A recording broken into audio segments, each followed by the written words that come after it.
अशरफिया क्या है अब सब जानते हैं। हाफिज मिल्लत कौन है सब मानते हैं।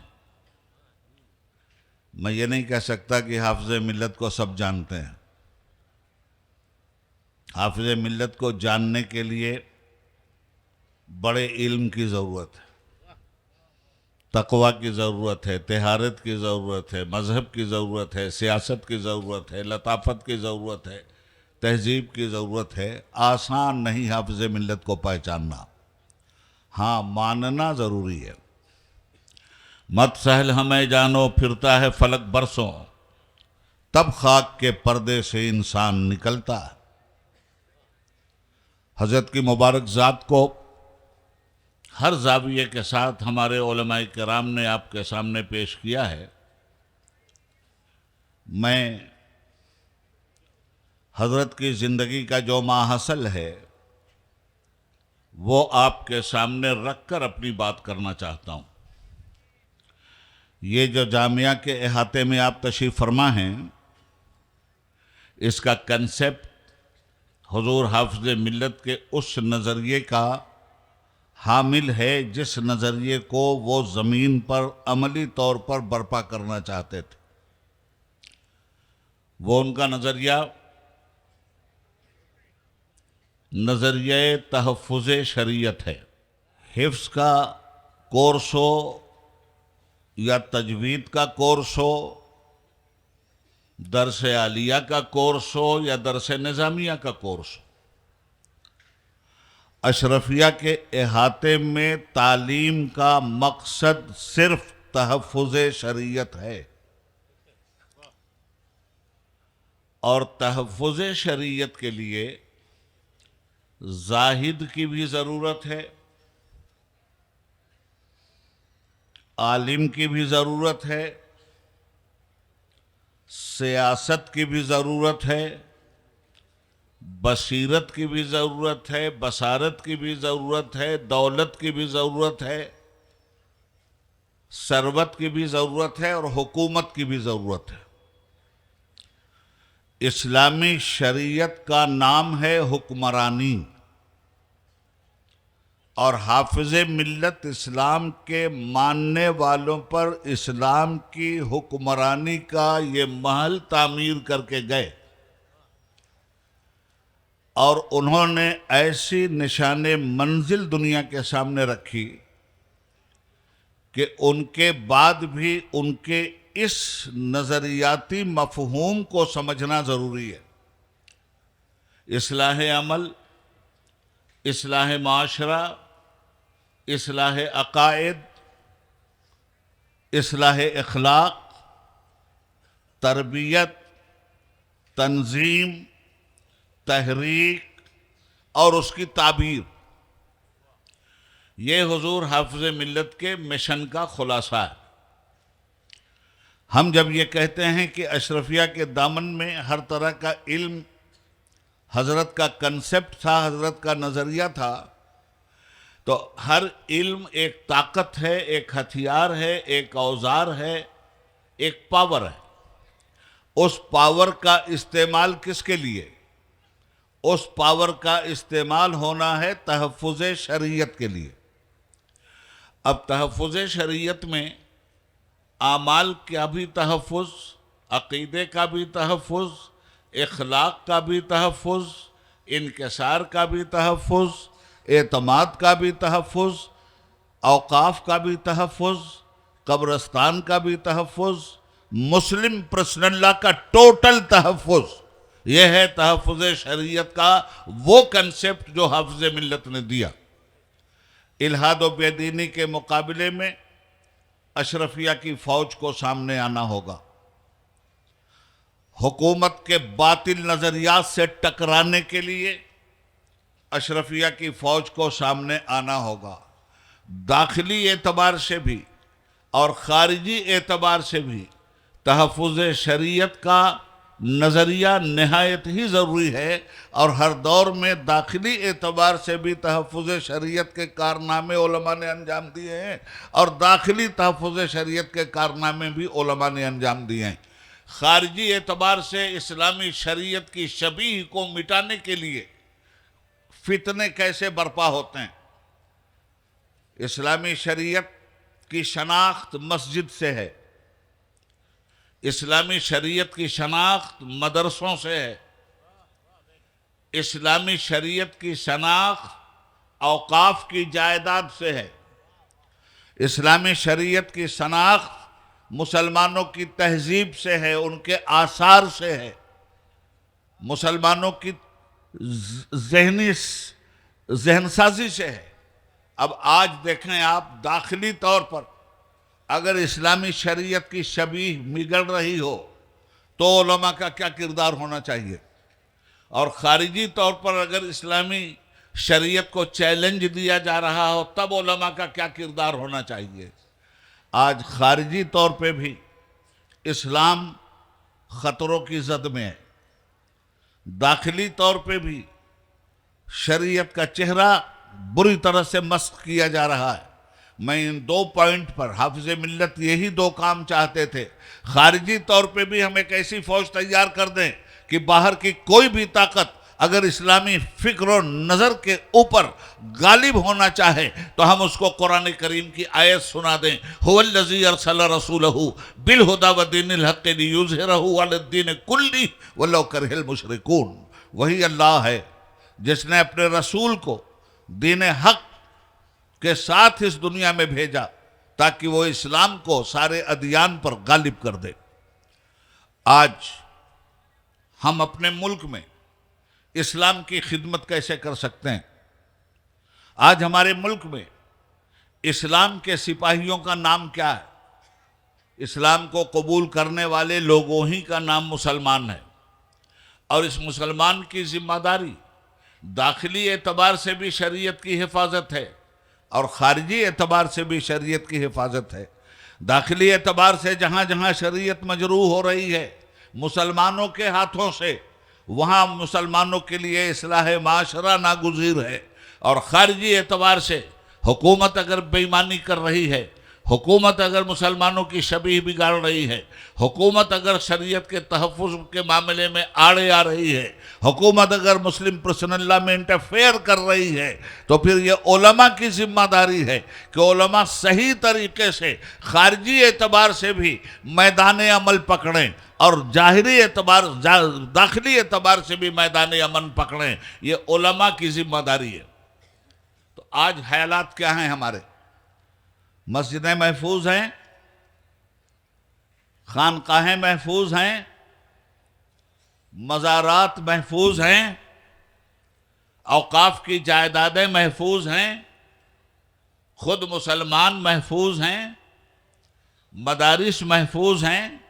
आज कोई चीज़ बदनसीबी से महफूज नहीं। इतनी बात तो सब जानते हैं। आप इस मुल्क के मालिक हैं,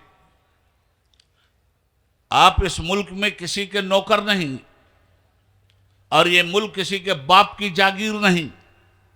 हिंद को नाज है जिस पे वो निशानी तुम हो, ताज और लाल किला के यहां बानी तुम हो। आज तुमसे तुम्हारी हैसियत छीनी जा रही है, आज तुम्हारी मसाजिद पे हमले हो रहे हैं।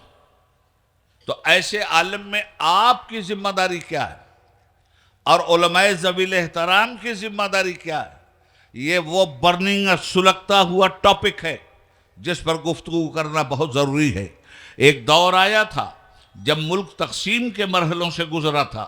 उस वक्त भी हुजूर हाफिज़ मिल्लत ने एक आलिम का किरदार अदा किया था, एक मुजाहिद का किरदार अदा किया था, एक दानिश्वर का किरदार अदा किया था, एक मुदब्बिर सियासी रहनुमा का किरदार अदा किया था। और इरशादुल कुरान लिख करके उन्होंने फरमाया था, मौलाना अबुल कलाम आज़ाद साहब ने अगर कोई तकरीर की है तो कांग्रेस के प्लेटफार्म से सियासी उनसुर भी उसमें मौजूद था, मगर हाफिज़ मिल्लत ने जो इरशादुल कुरान लिखा और हिंदुस्तान के मुसलमानों से कहा यह हिजरत नहीं है, तुम हिंदुस्तान छोड़ करके क्यों जाओगे, तुम अपने असलाफ को छोड़ के क्यों जाओगे, तुम मरने मारने मारने के डर से क्यों जा रहे हो? जो खुदा तुम्हारी वहां हिफाजत कर सकता है वो खुदा तुम्हारा यहां भी हिफाजत कर सकता है। बहरहाल उस सिलसिले में आज जो हालात फिर से पैदा हो गए हैं, अब तकसीम का मामला नहीं है। कल मुल्क को तकसीम किया गया था, आज दिलों को तकसीम किया जा रहा है। आज आपके अंदर नफरत के बारूद पैदा कर दिए गए हैं। ऐसी सूरत में आपकी पूरी कौम मिन हैसुल मुस्लिम अपने आप को गैर महफूज समझती है। फिर जब ऐसे आलाम हालात आ जाएं तो आप क्या करेंगे? इन हालात में आप कैसे जिएंगे? इन हालात में आपको अपनी डगर कैसे दिखाई देगी? तो इन हालात में आपको रास्ता नहीं मिल रहा है, कुरान आपको रास्ता दे रहा। वलनब्लुवन्नकुम बिशैइन मिनल खौफ वल जू, पहले मुसलमान होने का मतलब समझिए, हम तुम्हें जरूर आजमाएंगे। ये आयत करीमा काफिरों से नहीं कह रही है, ये आयत करीमा मुसलमानों को मुखातब कर रही है। ऐ मुसलमानों, हम तुम्हें जरूर आजमाएंगे।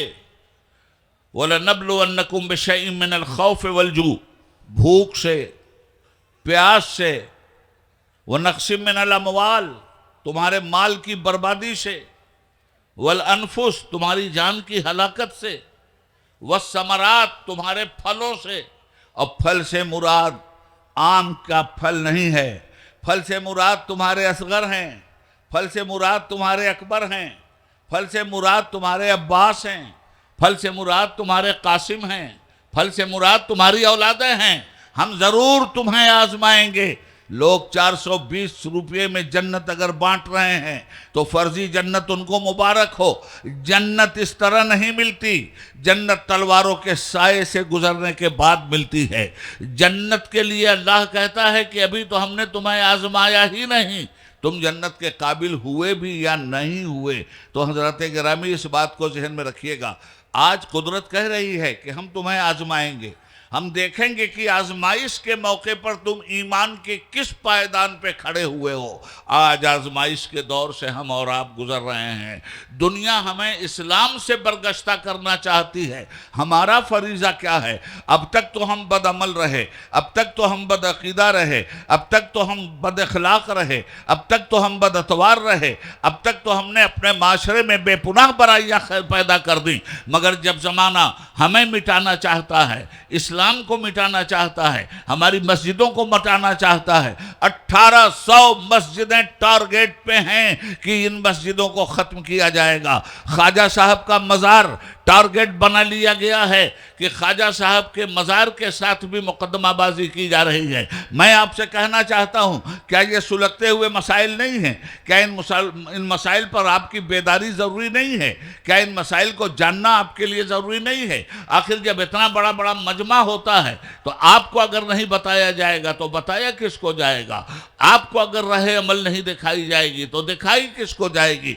आज ख्वाजा साहब के मज़ार को भी चैलेंज पे ले लिया गया है और सुनवाई के लिए कोर्ट ने एक्सेप्ट भी कर लिया, और उसी के साथ एक शोशा छोड़ा गया आपकी औकाफ की जायदाद को भी हड़पने का।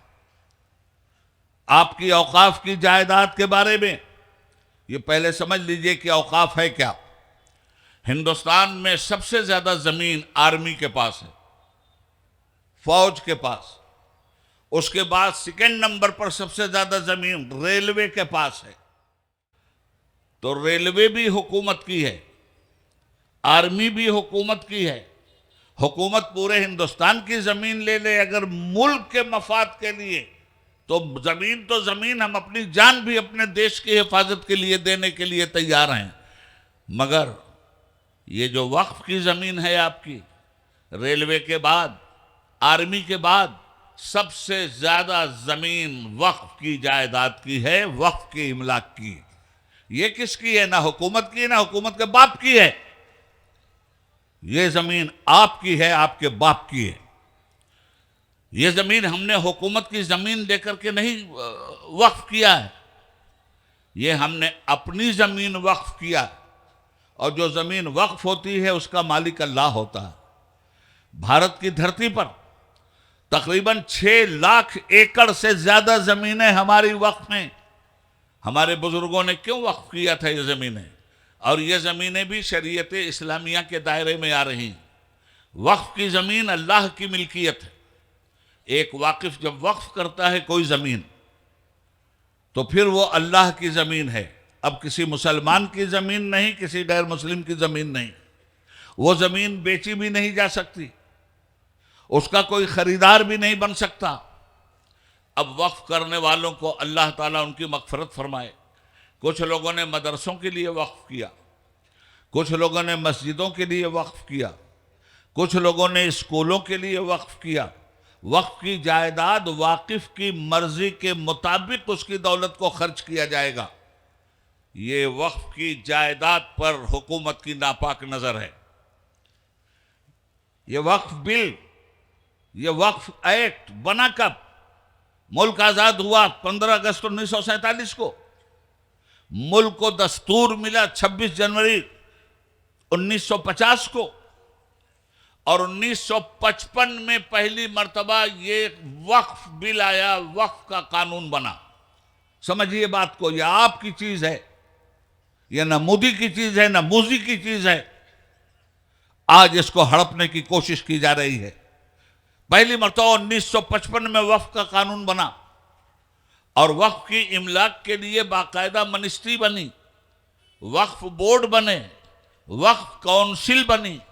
मुसलमानों के हाथ में ये सारी चीजें दी गई। और उसके बाद फिर 1995 तक, 1955 से लेकर 1995 में तरमीम फिर आई। जो गड़बड़ी थी उसे सुधारा गया। जो चेयरमैन चोरमैन थे उनको निकाला गया, ताकि इस जायदाद को अच्छी तरह से बचा के रखा जा सके। मुसलमानों, उसके बाद 2009 में फिर वक्फ की तरमीमी एक्ट आया। और उस वक्फ की तरमीमी एक्ट में क्या था? वक्फ काउंसिल में सिर्फ मुसलमान होंगे, ऑफिसर सिर्फ मुसलमान होंगे। जमीन आपकी है भाई, फैसले सिर्फ आपके होंगे। वक्फ बोर्ड जो बनेगा उसमें 11 मेंबर होंगे। 11 मेंबरों में कम से कम 6 मेंबर मुसलमान चुनेंगे और 5 मेंबर गवर्नमेंट चुनेगी। अक्सरियत मुसलमानों के चुने हुए मेंबर की होगी। और फिर उन 11 मेंबरों में से वही मेंबर किसी को चेयरमैन चुनेंगे। गौर से सुन लेना बात, आज ये तुम्हारी गर्दन पे है खंजर। आज क्या कहा? वक्फ तरमीमी एक्ट बिल ले आए पार्लियामेंट में। अब क्या ला रहे हैं कानून? कोई मुसलमान मेंबर नहीं चुनेगा। 6 मेंबर मुस्लिम, ये भी मुसलमान, मगर मुसलमान अपनी बुनियाद पे चुनेंगे। 5 मेंबर गवर्नमेंट चुनेगी, वो भी मुसलमान होंगे। मगर कानून अब तक ये था। अब क्या आया तरमीमी बिल पार्लियामेंट में कि नहीं साहब, अब मुसलमान किसी को नहीं चुनेंगे। अब 11 मेंबर गवर्नमेंट चुनेगी और गवर्नमेंट ही चेयरमैन भी चुनेगी। एक नुकसान आपका यह किया जा रहा है, वक्फ काउंसिल के अंदर वक्फ की जायदादें 55,000 से ज्यादा जमीनें और 55,000 से ज्यादा वक्फ की जायदाद चोरों के हाथ में है। चोर गवर्नमेंट के हाथ में है, चोर मुसलमान के हाथ में है, चोर गैर मुस्लिम के हाथ में है। मुसलमानों ने भी चोरी किया है, गैर मुस्लिमों ने भी कब्जा किया है, और चोर गवर्नमेंट ने भी कब्जा किया है, सूबाई गवर्नमेंट ने भी कब्जा किया है, सेंट्रल गवर्नमेंट ने भी कब्जा किया है। होना तो ये चाहिए था कि तरमीम ही अगर लाते तो ये लाते कि जो कब्जे में गए हैं उस कब्जे को निकाला जाए, इसकी हिफाजत की जाए।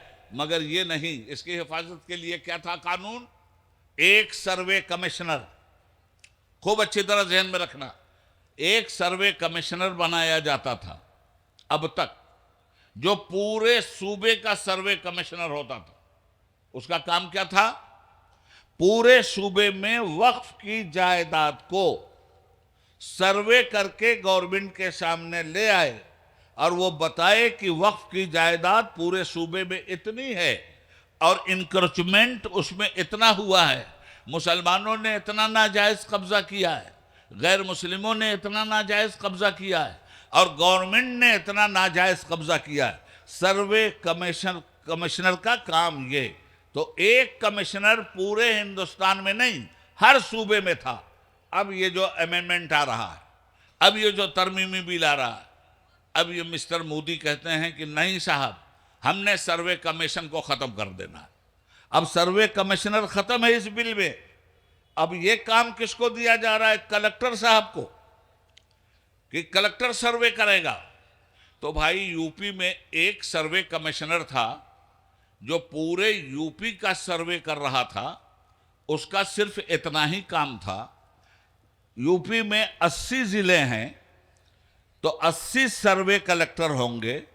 अब ये कलेक्टर साहब के पास तो खुद ही इतना काम है कि उस काम से इनको फुर्सत नहीं। दूसरे हर कलेक्टर अपनी गवर्नमेंट का वफादार होता है, गवर्नमेंट जो चाहती है उससे वो करवाती है, गवर्नमेंट जैसी रिपोर्ट मांगती है वैसी रिपोर्ट उसको दे दी जाती है। तो कलेक्टरों ही के जरिए अगर सर्वे होगा और कलेक्टर ने 2 साल तक रिपोर्ट नहीं दिया, 5 साल तक रिपोर्ट नहीं दिया, तो आपकी जायदाद को कबाड़ा होकर के रह जाएगी। ये है मौजूदा तरमीमी बिल जो पार्लियामेंट में पेश किया गया। तो ये बिल हमारी जायदाद को हड़प कर लेना चाहती है सेंट्रल गवर्नमेंट। अरे भाई, रेलवे को तुमने बेचा, एयरपोर्ट तुमने बेचा, हिंदुस्तान की संपत्ति तुमने बेचा, पूरा मुल्क देख रहा है। ये वक्फ की जायदाद, ये मुसलमानों की जायदाद है भाई, ये किसी से नहीं ली गई। मैं तो ये कहना चाहता हूं, ईमानदारी से हमारी जायदाद हमें लौटा दो। हमें तुम्हारी खैरात भी नहीं चाहिए। हमारे बुजुर्ग इतना दे के गए हैं कि अगर हमारी जायदाद हमारे हाथ कर दी जाए, खुदा की कसम, न सिर्फ ये कि मुसलमान खुशहाल हो जाएगा, हम इस मुल्क के गैर मुस्लिमों को भी रिफाह की बुनियाद पर, चैरिटी की बुनियाद पर, खिदमत की बुनियाद पर, इस्लामी कानून की बुनियाद पर इतना दे देंगे कि जिनको 5 किलो चावल देकर उनका दीन ईमान तुम छीन रहे हो, हम बिला पैसा, बिला उनसे कोई मुआवजा लिए हुए उनकी खिदमत कर सकते हैं। हमारी वक्फ की जायदाद की इतनी बड़ी ताकत है, मगर अब ये छीनी जाएगी। आपसे कहा जाएगा कि मस्जिद का पेपर लाओ। मैं कहता हूं, 100 साल पहले जिन लोगों ने जमीन दिया कब्रिस्तान के लिए, उस वक्त कोई पेपर बनता था क्या? 100 साल 150 साल पहले जो मस्जिद बनी है और किसी ने वक्फ किया है जमीन, कोई पेपर बना था क्या? अब आप पेपर मांगेंगे, सर्वे करेंगे और मुतवल्ली से कहेंगे पेपर ले आओ, मस्जिद के इमाम से कहेंगे पेपर ले आओ, अशरफिया की कमेटी से कहेंगे पेपर ले आओ, तो जितने लोग बाई पेपर हैं वो भी वक्फ की है। जितने लोगों ने वक्फ कर दिया और पेपर नहीं बना, तो जुबानी तौर पर भी वो वक्फ की जायदाद है। और अब आप उस जायदाद पर निगाह डालकर उसको छीनने के चक्कर में लगे हुए हैं। तो जब ये सारी चीज़ें सामने आ जाएं, तो मैं आपसे पूछना चाहता हूं कि हमारी अपनी कोई जिम्मेदारी बनती है कि नहीं? उलमा की जिम्मेदारी बनती है कि नहीं? फिर अवाम की जिम्मेदारी बनती है कि नहीं? फिर इन हालात में अपने हुकूक को लीजिएगा या बुज़दिलों की तरह सरेंडर कर जाइएगा? कुरान ने तो कह दिया है, तुम्हें हम आजमाएंगे, भूख के जरिए, मॉब लिंचिंग के जरिए, तपती हुई रेत पे तुम्हें हम आजमाएंगे, तुम्हारे आशियाने फूके जाएंगे, हम उस वक्त देखेंगे कि तुम ईमान की किस सीढ़ी पे खड़े हो। आज इस तरह से आजमाइश का दौर आ गया है। तो हम हुकूमत से कोई खैरात नहीं चाहते। हमारा हुकूमत से सिर्फ ये डिमांड है कि तुम हमारे मामलात में इंटरफेयर मत करो, तुम हमारी जायदाद के मामले में इंटरफेयर मत करो। और ये बिल लाया गया, सुनिए, आपको कुछ नहीं मालूम है, 0 बटा सन्नाटा है आप इस मामले में। जब ये बिल आया तो कितने लोगों के जरिए पास होगा ये बिल? पार्लियामेंट में किसी भी बिल को पास करवाने के लिए 272 एमपीज के वोट की जरूरत होती है, याद रखिएगा। ये तो पास करवा लिए होते पहली ही मर्तबा, मगर इनके पास 272 एमपी ही नहीं है, इनके पास कुल 240 एमपी हैं। बिल पास करवाने के लिए 272 एमपी चाहिए। जब ये बिल आया तो हम लोगों के पैर के नीचे से तो जमीन निकल गई, हमने भी दौड़ना पूरे मुल्क में शुरू कर दिया। अब इन्होंने अपनी एलाई पार्टियों से कहा कि आप लोग हमारा साथ देकर इस बिल को पास कर दीजिए। हुकूमत बनती है कितनी सीट पर? 272 एमपी होते हैं तब सेंटर में गवर्नमेंट बनती है। बीजेपी के पास 272 एमपी नहीं है, 240 एमपी।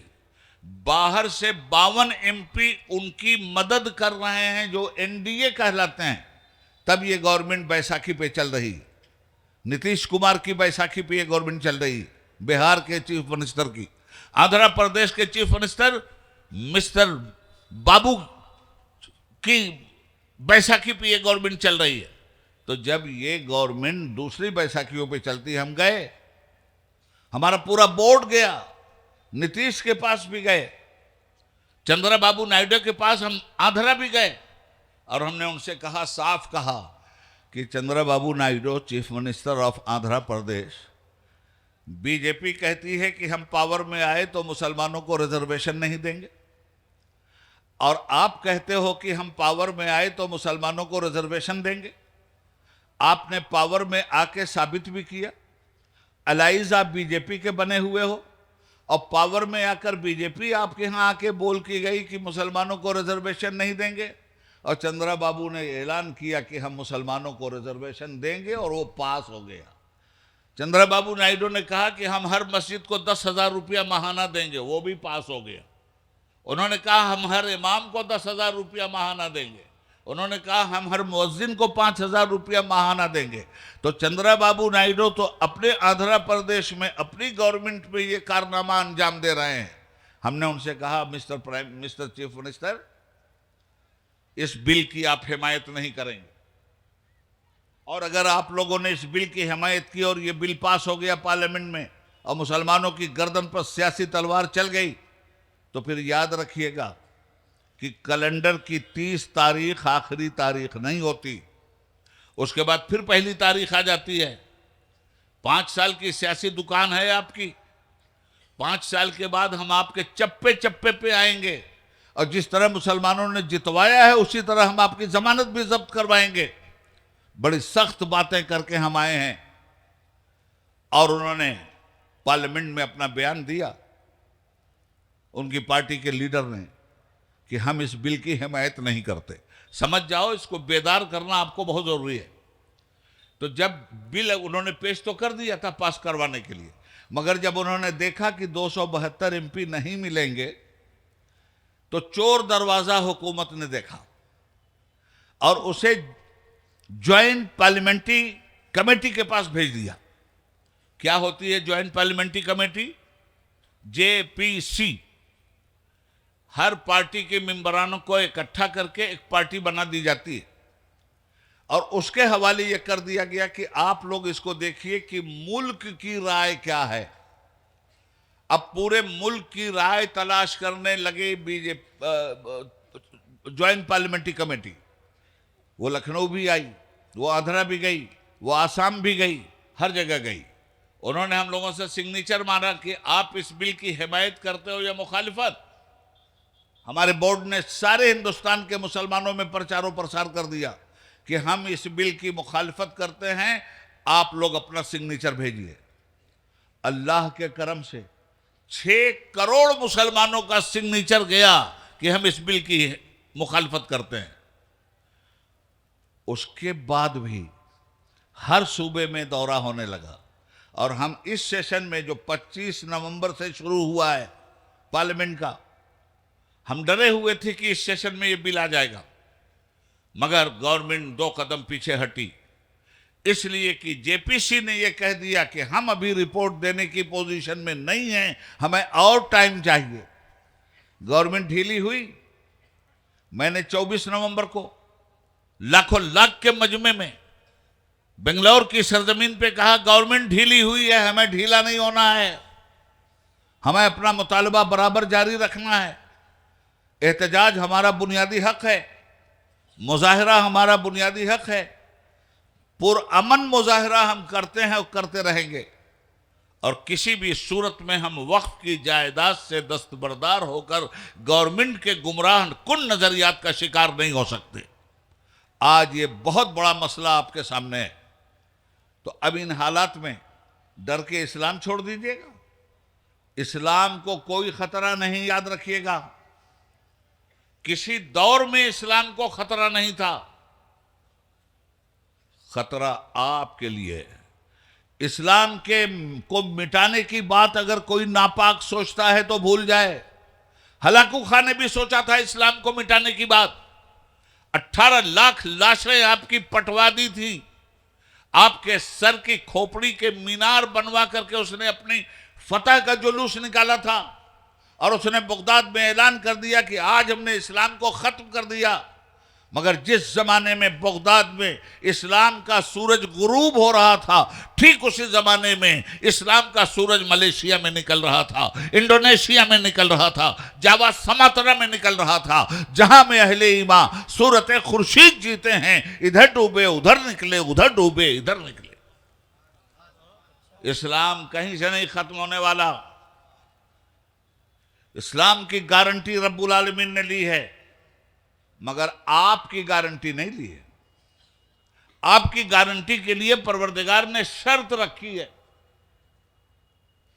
और साफ साफ कहा है, वला तहनु वला तहजनु वअंतुमुल आलौन इन कुंतुम मोमिनीन। घबराना मत, डरना मत, बुज़दिली मत दिखाना, तुम्ही को हम गालिब करेंगे। शर्त यह है कि मोमिन अपने को साबित कर देना। ईमान शर्त है। तो हमारे वजूद की जमानत ईमान पे रखी गई। अगर ईमान है तो हमारे वजूद की जमानत है। फिर दूसरी बात, इस दुनिया फानी में हम आए हैं, हम सोचते हैं राहत भरी जिंदगी गुजार लें। गौर से सुन लो मुसलमानों, राहत वाली जिंदगी लेके तुम पैदा ही नहीं हुए हो, गुजारोगे कहां से? तुम्हें पैदा किया गया मुशक्कत में।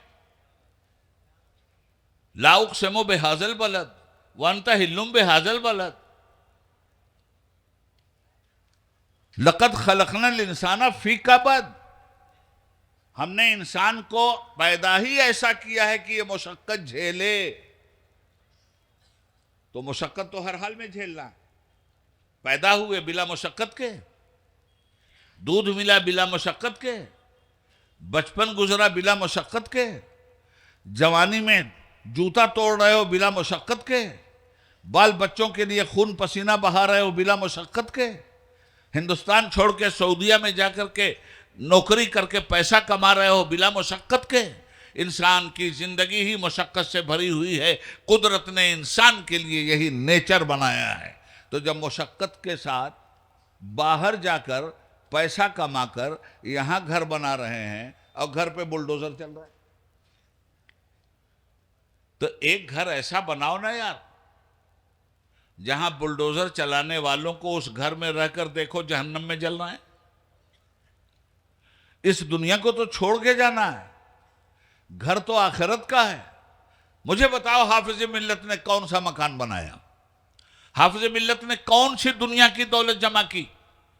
मगर हाफिज मिल्लत ने मुशक्कत उन्होंने भी उठाई।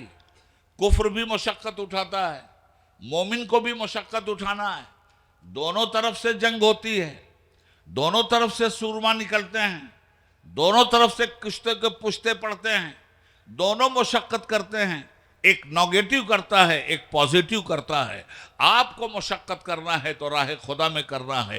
ये जिंदगी आखिरी जिंदगी नहीं है। माँ के पेट से बरामद होना जिंदगी की इब्तिदा नहीं है, और कब्र में मौत के मुंह में चले जाना जिंदगी की इंतहा नहीं है। इंतकाल के बाद असल जिंदगी आपकी शुरू होती है, और असल जिंदगी की कामयाबी के लिए ये मुशक्कत भरी दुनिया आपके लिए इम्तिहान गाह बनाई गई है। आप इस इम्तिहान गाह में अपने को साबित करें कि आप मोमिन हैं, मुस्लिम हैं। दुनिया ये चाहती है कि आपसे आपका दीन छीन लिया जाए। दीन का कुछ नहीं बिगाड़ पाएंगे, आपका बिगड़ जाएगा। अब आपको तय करना है कि दीन छोड़िएगा या मकान छोड़िएगा, दीन छोड़िएगा या अपना बाग छोड़िएगा। इसलिए कि जायदादें लूटी जा रही हैं, आपकी जलाया जा रहा है, मॉब लिंचिंग हो रही है, सिर्फ इसलिए डरवाया जा रहा है कि आप अपना दीन छोड़ दीजिए। और ये काम किया भी जा रहा है। आप लोगों को इत्तलान बता दूं, हर जगह धर्म परिवर्तन का काम हो रहा है। 8-10 मुसलमानों को अभी अभी उनका मजहब तब्दील करवाया गया। मुसलमान अगर कोई हो जाए तो कानून के कोड़े पड़ते हैं, मुकदमा होता है कि मुसलमान क्यों हुआ और किसने करवाया, और आप धड़ल्ले से मुसलमानों को काफिर बना रहे हो।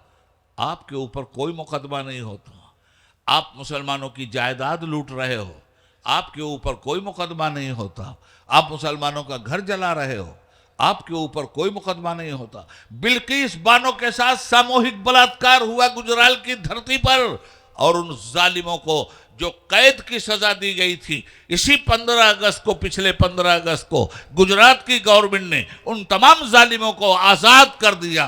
ये हो रहा है आपके साथ। कहां खड़े हैं आप? तो ऐसी सूरत में आपको क्या करना है? मकान रहे चाहे ना रहे, दीन रहना चाहिए। जायदाद रहे चाहे न रहे, दीन रहना चाहिए। ये जायदाद जन्नत नहीं दिला सकती, दीन जरूर जन्नत दिलाएगा। इम्तिहान इम्तिहान इम्तिहान, हम जरूर तुम्हारा इम्तिहान लेंगे। पिछलों का इम्तिहान हुआ कि नहीं? आपका इम्तिहान हुआ तो कौन सी बड़ी बात, आपके हर रूहानी बाप का इम्तिहान हुआ है। किसका इम्तिहान नहीं हुआ? ख्वाजा साहब का इम्तिहान नहीं हुआ कि गौस पाक का इम्तिहान नहीं हुआ। मैं औलिया की बात कर रहा हूँ। हज़रत इमाम हुसैन का इम्तिहान नहीं हुआ कि इमाम ज़ैनुल आबिदीन का इम्तिहान नहीं हुआ। और ऊपर उठो तो हज़रत नूह का इम्तिहान हुआ कि नहीं? हज़रत इब्राहिम खलीलुल्लाह का इम्तिहान हुआ कि नहीं? कुरान तो ये कहता है, वह इज़िब तला इब्राहिमा रब्बहु बिकलिमातिन फअतमहुन्ना, जब इम्तिहान में हमारा इब्राहिम पूरा उतरा तब हमने इब्राहिम को कौमों का इमाम बना दिया। बच्चों को खुश्क जमीन पे ले जाके छोड़ा हो, इम्तिहान था या नहीं था? नारे नमरूद में जाकर के इम्तिहान दिया या नहीं दिया? वतन से हिजरत करके इम्तिहान दिया या नहीं दिया? खुद मेरे मुस्तफ़ा ने इम्तिहान दिया या नहीं दिया? और कुदरत ने मेरे मुस्तफ़ा का भी इम्तिहान लिया या नहीं लिया? मक्का छोड़ा, इम्तिहान दिया या नहीं दिया? यसरब बसाया, इम्तिहान दिया या नहीं दिया? सहाबा ने दर्द छोड़ा, इम्तिहान दिया या नहीं दिया? आपको घबराना नहीं है, बुज़दिल नहीं बनना है। जब ये हालात हो गए तो आप बहुत पीछे चलकर अपने नबी की सीरत का मुताला कीजिए। आप मक्का के 13 साल वाले इस्लाम पर नज़र डालिए। आप मदीना वाले इस्लाम के माहौल में नहीं हैं, आप मक्का वाले इस्लाम के माहौल में हैं। आप मदनी दौर वाले इस्लाम में नहीं हैं, आप मक्की दौर वाले इस्लाम में हैं। मक्का में सताए गए कि नहीं सताए गए? मक्का में मारे गए कि नहीं मारे गए? मक्का में जलाए गए कि नहीं जलाए गए? मक्का में मॉब लिंचिंग हुई कि नहीं हुई? मक्का में मकानों पे कब्जा किया गया कि नहीं किया गया? सब तो हुआ है उस 13 साल मक्की दौर में मेरे दोस्त। उस वक्त अपने नबी के कैरेक्टर पे निगाह डालिए। आपके नबी ही आइडियल हैं, आपके नबी ही आपका नमूना है। उस वक्त हुजूर ने कैसे लीड किया था वो मुझे बताइए। उस वक्त रसूल पाक क्या कह रहे थे जनाब यासिर से? फस्बिरु या आले यासिर, सब्र करो आले यासिर, तुम्हारा ठिकाना जन्नत है। नबी पाक उस वक्त लीड कर रहे थे कि नहीं कर रहे थे? सहाबा को लीड कौन कर रहा था? आगे आगे कौन खड़ा था? हिजरत में पेश कदमी किसने किया था? हिजरत में भी रसूलुल्लाह ने लीड किया है। मैदान बद्र में भी रसूलुल्लाह ने लीड किया है। मैदान ओहद में भी रसूलुल्लाह ने लीड किया है। ग़ज़वा अहज़ाब में भी रसूलुल्लाह ने लीड किया है। जब जब वक्त आया है और जब जब कुफ्र इस्लाम की कशमकश आई है, अल्लाह का नबी आगे आगे है, नबी की उम्मत पीछे पीछे है। आज वारिसे अंबिया होने का अगर दावा है आपको, तो आपको आगे आगे चलना चाहिए। इस कौम के घर की तबाही से पहले आप मैदान में उतरिए और आप बताइए कि इस कौम के हम रहनुमा हैं, इस कौम की हिफाजत की जिम्मेदारी हमारी है। मुल्क के दस्तूर ने इस मुल्क में जीने का हक हमको दिया है, आपको लीड करना होगा, आपको मैदान में आना होगा। यही कौम क्यों जेल जाएगी? मैं सही आपसे कहता हूं, अगर उलमा ने वो रास्ता अख्तियार कर लिया, उलमा ने इकट्ठा होकर कह दिया कि हम अपने दीन का सौदा नहीं होने देंगे, हम मुसलमानों को बर्बाद नहीं होने देंगे, हम इस्लाम की आबरू पर अपने तन मन धन की कुर्बानी देंगे। अवाम तो दे रही है, कोई शक की बात नहीं है। पहल उलमा को करना चाहिए, लीड उलमा को करना चाहिए। रहबर होने का दावा है तो रहबरी का हक भी अदा करना चाहिए। सिर्फ तकरीरें करने से रहबरी नहीं होती, सिर्फ तहरीरें लिखने से रहबरी नहीं होती। रहबरी मैदान अमल में उतरने के लिए आपको चैलेंज करती है, आइए और मैदान अमल में उतरिए। चंद आदमी फर्ज किफाया बने हुए हैं जो आपकी लड़ाई लड़ रहे हैं, मजमूई तौर पर आपको ये लड़ाई लड़नी होगी। आज ये बात मैंने आपके सामने इसलिए रख दी मुसलमानों कि इस चीज़ को अच्छी तरह से जहन में रख लेना और इन हालात का मुकाबला करने के लिए तैयार रहना। आने वाले दिनों में हमें क्या पॉलिसी बनानी है, वो पॉलिसी अखबारों के जरिए भी आपके सामने आ जाएगी। इस किले पे निगाह है, इस ज़मीन पे निगाह है, आपकी मस्जिदों पे निगाह है, आपके मज़ारों पे निगाह है। मालूम नहीं कितने मज़ार तोड़ दिए गए, कहाँ खड़े थे आप? मालूम नहीं कितनी मस्जिदें तोड़ी गईं, कहाँ खड़े थे आप? एक तरह से आपको बुज़दिल बनाया जा रहा है, दहशत गर्दी के जरिए आपको सेकंड नेशनल बनाने की कोशिश की जा रही है। इसलिए मेरी गुजारिश है आपसे कि आप अपने हक से कभी दस्तबरदार मत होइएगा, आप अपना हक डट के लीजिएगा। कोई माई का लाल आपका हक आपसे नहीं छीन सकता, हमसे कोई दूसरी हिजरत नहीं होने वाली है। हम तो वो लोग हैं कि ज़मीन पे भी रहते हैं तो हिंदुस्तानी हैं, और मरने के बाद कब्र में भी जाते हैं तो हिंदुस्तानी हैं। मिनहा खलकनाकुम व फीहा नुईदुकुम व मिनहा नुखरिजुकुम तारतन उखरा। हम इसी ज़मीन से पैदा हुए हैं, इसी ज़मीन में जाने वाले हैं और इसी ज़मीन से रोज़े क़यामत उठने वाले हैं। मुसलमान अपनी ज़मीन भी नहीं छोड़ेगा, अपना ज़मीर भी नहीं छोड़ेगा। जागने की ज़रूरत है। किसी पे जुल्म नहीं करना है, जुल्म सहना भी नहीं है। किसी के साथ बेईमानी नहीं करनी है, बेईमानी होने भी नहीं देनी है। आपको अपने हुकूक की हिफाजत और पासदारी के लिए जगाने वालों की जिम्मेदारी है कि वो आपको जगाएं, और जिस तरह से भी मुमकिन हो सकता है आपको अमली इक़दामात के लिए खड़ा करें। हुज़ूर हाफ़िज़ मिल्लत ने अमली इक़दाम के लिए आपको खड़ा किया था। हाफ़िज़ मिल्लत ने सिर्फ ये इमारत नहीं बनाई थी, इस इमारत के साथ साथ इंसानियत साजी की थी। और हाफिज मिल्लत के दुनिया से चले जाने के बाद 50 साल तक ये कारवां अजीज़ मिल्लत की क़यादत में जिस शानदार तरीके से चला है, आप ज़रा से देखो। जब आदमी किरदार में ढल जाता है तो दुनिया उसकी कैसी रसिया हो जाती है, दुनिया उसकी कैसी गर्वेदा हो जाती है। हाफ़िज़ मिल्लत का किरदार हमने देखा है, आप लोगों में भी बहुत लोगों ने देखा होगा। मगर जब अजीज़ मिल्लत को सरबराह आला बनाया गया, 29 साल का नौजवान, रंगीनियाँ उसे पुकार रही थीं, जवानियाँ उसे पुकार रही थीं, शबाब उसकी चौखट पे खड़े होकर आवाज़ दे रहा था। दुनिया भर की नौरंगियाँ उसके सामने थीं। जाहिल भी नहीं था वो, आलिम भी था, इंजीनियर भी था, अलीगेरियन भी था, मिसबाही भी था। 29 साल की उम्र में कौन कंट्रोल करता है अपने नफ्स को? मगर वाह रे हाफिज़ मिल्लत, किस तरह आपने हमें इस सरमाए की निगहबानी करने वाला लीडर दिया कि उसने 29 साल की उम्र से लेकर आज 80 साल की उम्र तक बेदाग जिंदगी गुजारी है, अपने शानदार कैरेक्टर के साथ जिंदगी गुजारी है। और यही वजह है कि 20% काम हाफिज़ मिल्लत के ज़माने में हुआ था और 80% काम इस 50 साल के अंदर हज़रत अज़ीज़ मिल्लत ने करके दिखला दिया है। तो ये मदारिस इसीलिए हैं कि कौम को नमाज़ों की भी ये तबलीग करें और मैदान अमल में आकर अपने हुकूक की हिफाजत की भी ये तबलीग करें। दोनों चीज़ें आपके सामने हैं। जब बाहर की ताकत ताकत दीन पे हमला करे तो भी इन्हीं उलमा की जिम्मेदारी है। और जब अंदर वाले शराब पीने लगें, अंदर वाले ज़िनाकारी करने लगें, अंदर वाले जुआ खेलने लगें, अंदर वाले सूद खाने लगें, मुसलमान ही अपने अंदर फैक्ट्री खोल लें। 2 फैक्ट्रियां खुली, आखिरी बात कह रहा हूं, वक्त नहीं है। 2 फैक्ट्री इस वक्त मुल्क में खुली है, एक हुकूमत ने खोली है, एक मुसलमानों ने। 2 फैक्ट्री, एक फैक्ट्री खोला हुकूमत ने, दूसरी मुसलमानों ने।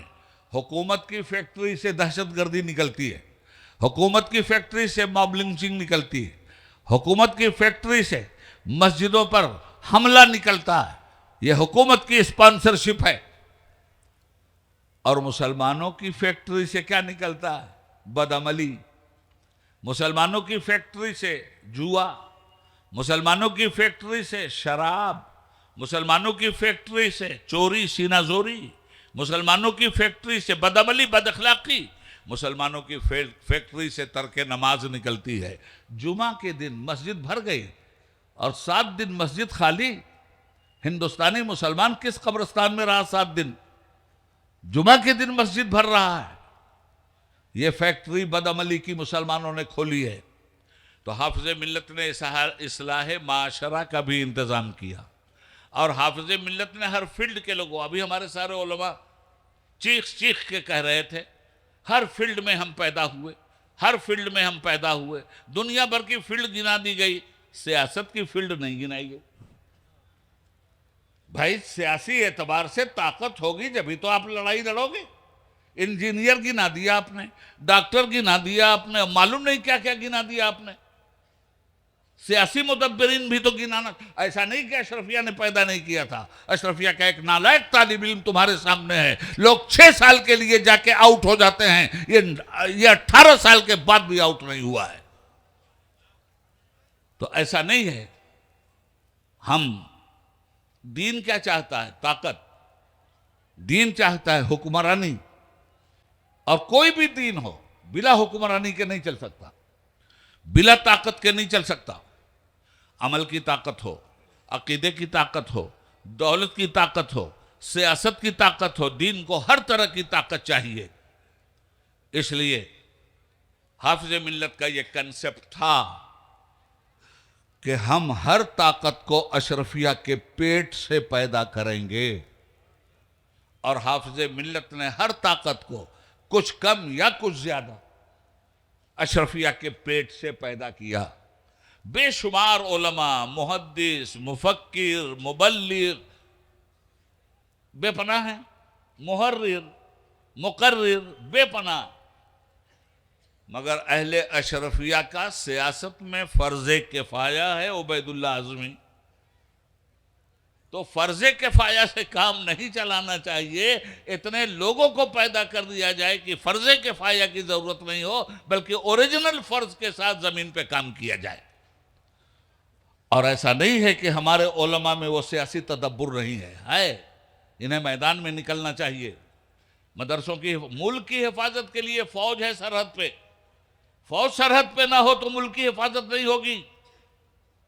दीन की हिफाजत के लिए दीन की सरहद पर हर तरह के उलमा का होना ज़रूरी है, ताकि जिस रुख से जहरीला सांप आ रहा हो, कब्ल इसके कि कौम को डसे, उसके फन को कुचल के रख दिया जाए।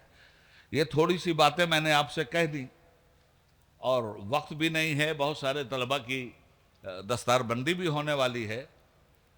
मैं रब्बुल आलमीन से दुआ करता हूँ कि परवरदिगार इस चमन को आबाद रखना, और ये आबाद रहेगा। इसमें गर्म पानी डालने वाले खुद अपनी गर्मी में जल के मर जाएंगे। इसकी तरफ नजरे बद उठाने वालों की आंख की शहतीर भी उन्हें जख्मी कर देगी। एक फकीर का लगाया हुआ ये पौधा है, एक दरवेश का लगाया हुआ ये शजर तैयबा है। और वह दरवेश ये कह के गया है, ऐ इस्लाम तू मत घबराना, ऐसा शजर लगा रहा हूं कि एक दिन आएगा कि तेरी छांव में कुरान और हदीस आराम करेंगे। हाफिज मिल्लत ने इस वीरान जमीन पर ऐसा शजर लगाया था कि आज कुरान और सुन्नत इस जमीन पे आराम कर रहे हैं, और उस शजर की आबियारी के लिए अजीज मिल्लत अपने खून का एक एक कतरा देकर ये साबित कर गए हैं कि वह नहन नफ्सा अनिल हवा की मंजिल से अगर आदमी गुजर जाए, नफ्स को अगर अपना माबूद बनाना छोड़ दे और माबूद बरहक के लिए नफ्स को कुर्बान कर दे, उसे अजीज मिल्लत बनने से कोई नहीं रोक सकता। तो मिल्लत का अजीज आपको भी बनना है। आपके सामने जिंदा निशानी है, और हम लोग तो इनको देख करके अपनी आंखों की सैरी कर लेते हैं, इसलिए कि हमें वो सूरत दिखाई देती है जो आज मरकद मुबारक में है। जिन लोगों ने नहीं देखा है उन्हें वो इनको देखें, और जिन लोगों ने इन्हें देखा है वो मेरी बातों को दलील के तौर पर सही और हक मानेंगे। इसलिए हजरात, एक चीज मैं पेश करके बात खत्म करता हूं। बात आई थी पैसों की, 1 लाख रुपया तो बंबई से मालूम नहीं कितना, पूरे हिंदुस्तान को बंबई पैसा दे रहा है, मालूम नहीं करोड़ा करोड़ अरबों खरबों जा रहा है। तो लाख रुपया कलकत्ता से दिखा दिया गया और लाख रुपया बंबई से दिखा दिया गया। लाख रुपये से न इसका पेट भरना है, और ना मुझे अभी इस बात में यकीन है कि सारे मिसबाही हजरात एक आवाज पर 20,000 की शक्ल में यहां चले आएंगे और 20-20 हजार रुपये दे देंगे। मैं एक तजवीज़ पेश करता हूं, अगर हमारे हजरत को मंजूर हो तो वो तजवीज़ आपके लिए कारआमद होगी, और इंशाअल्लाह अगर उस पर अमल हो गया, हर महीने में 10 लाख रुपया अशरफिया के पास आराम से आ जाएगा। तजवीज़ ये है, ये दौर है। देखिए, एक लड़का है वली रहमानी, आप लोगों से बहुत लोग जानते हों, बंगाल में हजरत, उसने पूरे हिंदुस्तान के मुसलमानों से अपील किया कि मुसलमानों, मैं तुम्हें एक स्कूल देना चाहता हूं, जमीन है मेरे पास, पैसा नहीं है कि तुम्हें स्कूल दूं, मैं मुसलमानों तुमसे सिर्फ 100 रुपया मांग रहा हूं, 100 रुपया। मैं वहां विजिट करने वाला हूं। 5 करोड़ से ज्यादा एक साल में उसके पास पैसा आया, और उसने खुद ऐलान किया है कि ये 100 रुपये की बरकत पर मुस्लिम 100 रुपया उसने मांगा था। मैं भी तमाम उस शाकान रसालत से, तमाम औलिया अल्लाह के मानने वालों से, तमाम अशरफिया के फिदाकारों से आज ये अपील करता हूं, और ज़रूरत पड़ी तो सोशल मीडिया पे भी मैं अपील करूंगा कि हमें ज़्यादा नहीं, काम आप देख रहे हैं, काम बोल रहा है, इमारतें बोल रही हैं। अभी हमारे पास नई इमारत की जो दाग बेल डाली जा रही है, उसका बजट 5 करोड़ रुपए का है। 5 करोड़ का बजट है उसका। फाउंडेशन मुकम्मल हो गया है, 10-10 फुट के पिलर्स भी खड़े हो गए हैं। वो जमीन हमसे 5 करोड़ रुपए का मुतालबा कर रही है। मैं आप तमाम हजरात से कह रहा हूं, आपके पास मोबाइल है, अशरफिया अपना कोड दे दे, आप सिर्फ 100 रुपया डाल दीजिए, और हर महीने 100 रुपया डाल दीजिए, कोई ज्यादा नहीं होता। यह तकरीर पूरे मुल्क में जाएगी, और पूरे मुल्क में नहीं, बैरून मुल्क भी जाएगी। मैं हर जगह से गुजारिश करता हूं, 100 रुपया आप महीने में अशरफिया को दे दीजिए। हम 1000 नहीं मांग रहे हैं आपसे, हम 500 रुपया नहीं मांग रहे हैं। और आप ध्यान रखिएगा कि हर महीने में हमें अशरफिया को 100 रुपया देना है। आप यकीन मानो, अगर 1 करोड़ लोगों ने एक महीने में 100 रुपया दे दिया तो 1 करोड़ रुपया एक महीने में आ रहा है। 10 लाख लोगों ने अगर दे दिया तो 10 लाख रुपया एक साथ आ रहा है। ये बहुत छोटी सी बात है, जहन में रख करके जाना। 50 साल की इन खिदमात को देख करके जा रहे हो। हजरत किस तरह से चल रहे थे, पैर से चलते नहीं बन रहा है, मगर रूहानी पैर इतना ताकतवर है कि अभी मैं उनके साथ उड़ीसा में था, अभी वो पूरे हिंदुस्तान में दौड़ते जा रहे हैं, पूरे मुल्क में बेलौस खिदमत करते जा रहे हैं। इसलिए किस लिए? शरीयत के तहफ़्फ़ुज़ के लिए, औकाफ के तहफ़्फ़ुज़ के लिए, आपकी इमलाक के तहफ़्फ़ुज़ के लिए, आपकी मस्जिदों के तहफ़्फ़ुज़ के लिए, आपके मदरसों के तहफ़्फ़ुज़ के लिए। और यही एक समुंदर है जिस समुंदर से जो समंदर दरियाओं से बाज लेता है, यही वो समंदर है जहां से इल्म की नहरें निकलती हैं, यही वो समंदर है जहां से फिक्र का सरचश्मा उबलता है, यही वो समंदर है जहां से फजलो करम के आबशार फूटते हैं। इसलिए आपके लिए जरूरी है कि आप पूरी ताकत के साथ अशरफिया का साथ दीजिए। सिर्फ 100 रुपये। मैं यकीन से कहता हूं कि ये हिंदुस्तान में मुसलमान कितना है? 20 करोड़ मुसलमान। उस शाकान रसालत की बहुत बड़ी तादाद है। 100 रुपये कोई बड़ी चीज नहीं।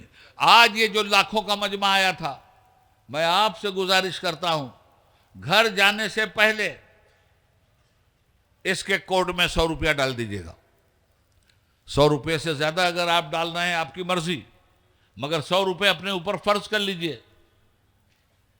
1 लाख मुसलमान अगर 100 रुपया डालता है, 1 करोड़ मुसलमान अगर 100 रुपया डालता है, आप सोचो, एक नन्हा सा बच्चा, कुल 26 साल उसकी उम्र है, 1 साल में 100 रुपये के नाम पे 5 करोड़ रुपए उसको मिल गए।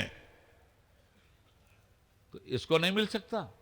मेरी गुजारिश है, और जिम्मेदारान अशरफिया को अगर ये बात अच्छी लग रही हो तो मैं समझता हूँ कि इसको चलाना चाहिए, और इसके इंशाअल्लाह नतीजा खेज समरात सामने आएंगे। आखिर में दुआ है, परवरदिगार आलम, जो कुछ भी मैंने कहा है, जो हक मेरी ज़ुबान से निकला, वो तेरी तरफ से है। गलतियां अगर हुई तो वो मेरी कमइल्मी का नतीजा है।